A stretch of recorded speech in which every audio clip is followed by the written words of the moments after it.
किसान परेशान है, नहीं मिल रहा है उपज का दाम। नदी में प्याज की खेती फेंकी जा रही, सही दाम नहीं मिलने के कारण किसान निराश हैं।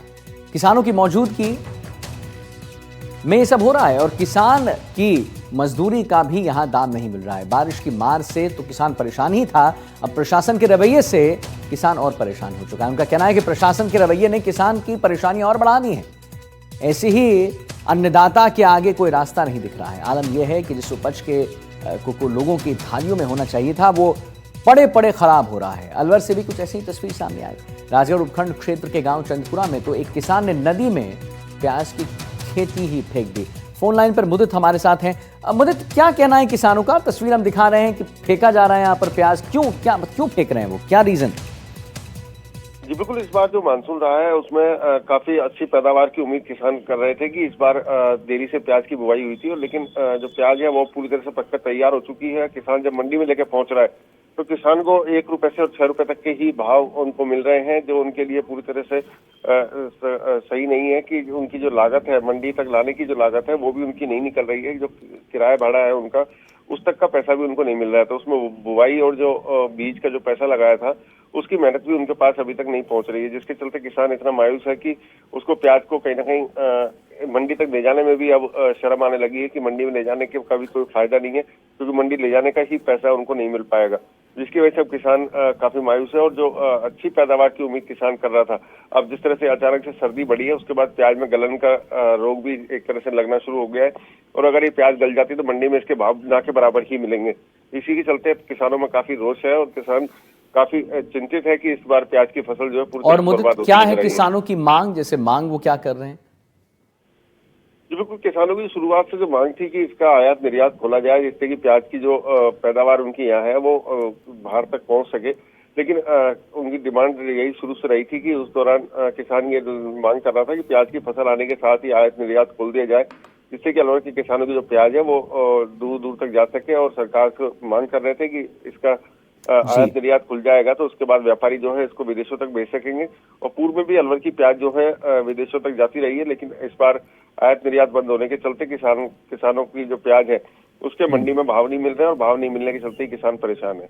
चलिए ठीक है मुद्दत, बहुत बहुत धन्यवाद आपका महत्वपूर्ण जानकारी देने के लिए। अब हम आगे बढ़ेंगे और जरा अपने दर्शकों को बताएं, एनएसयूआई प्रदेशाध्यक्ष को बड़ी राहत मिल गई है। एनएसयूआई प्रदेशाध्यक्ष विनोद जाखड़ को जमानत दे दी गई है। 9 साल पुराने मामले में जमानत मिली है।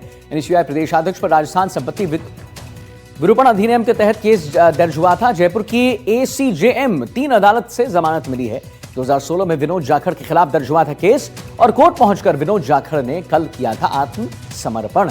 तो एनएसयूआई प्रदेश अध्यक्ष को बड़ी राहत। एनएसयूआई प्रदेश अध्यक्ष विनोद जाखड़ को जमानत और 9 साल पुराने मामले में जमानत दी गई है। एनएसयूआई प्रदेश अध्यक्ष पर राजस्थान संपत्ति विरूपण अधिनियम के तहत केस लगा था, और जयपुर की SJM 3 अदालत ने जमानत दे दी।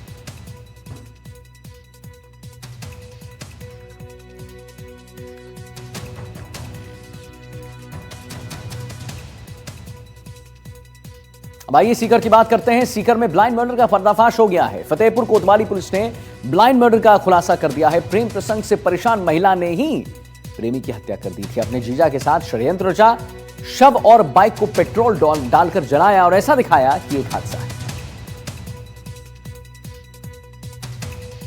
तो खैर हम आपको बता दें कि सीकर में ब्लाइंड मर्डर का पर्दाफाश हुआ है। फतेहपुर कोतवाली पुलिस ने ब्लाइंड मर्डर का खुलासा कर दिया है। प्रेम प्रसंग से परेशान महिला ने ही प्रेमी की हत्या कर दी। अपने जीजा के साथ षड्यंत्र रचा और हत्या कर दी। शव और बाइक को पेट्रोल डालकर जलाया था।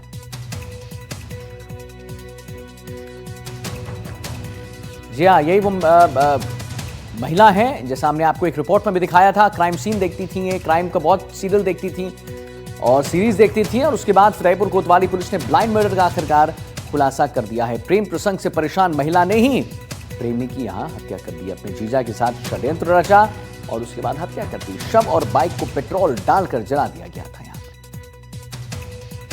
यहाँ 8 आरोपिया का जो जीजा है पवन कुमार अपने 3 अन्य साथियों के साथ एक कार लेकर खड़ा था, और जैसे ये वहाँ पहुँचे तो इन्होंने मोटरसाइकिल रोक कर दया मृतक दयाचंद को अपनी गाड़ी में डाल के ले गए। यहाँ रात भर इसके साथ मारपीट की। मारपीट के दौरान उसकी मृत्यु होने पर आरोपियों ने इसे यहाँ कस्बे के पास बाईपास के ऊपर लाकर और मोटरसाइकिल सहित पेट्रोल डालकर उसको जला दिया। सीता जाट और इसके जीजा पवन कुमार और उसके अन्य 3 साथियों ने मिलकर इस घटना को अंजाम दिया था। जो पवन जाट और उसके साथी घटना के बाद से ही फरार चल रहे हैं, जिनके लिए पुलिस टीमें गठित कर उनकी तलाश कर शीघ्र गिरफ्तार किया जाएगा। टोंक की बात करते हैं। टोंक से बड़ी खबर आ रही है, उसके बारे में जरा आपको बताऊं। बस्सी गांव में पैंथर की दहशत से लोग बिल्कुल सहम गए हैं। पैंथर ने गांव में ही बकरी का शिकार किया और बाड़े में दीवार फांद कर शिकार किया है। वन विभाग ने पिंजरा लगा दिया है क्योंकि ये गुस्सा था, रोष था। जितने भी ग्रामीण हैं वो कह रहे थे कि ये बार बार ऐसी घटनाएं होती हैं और वन विभाग ने यहां देखिए पिंजरा जो है वो अब लगा दिया है।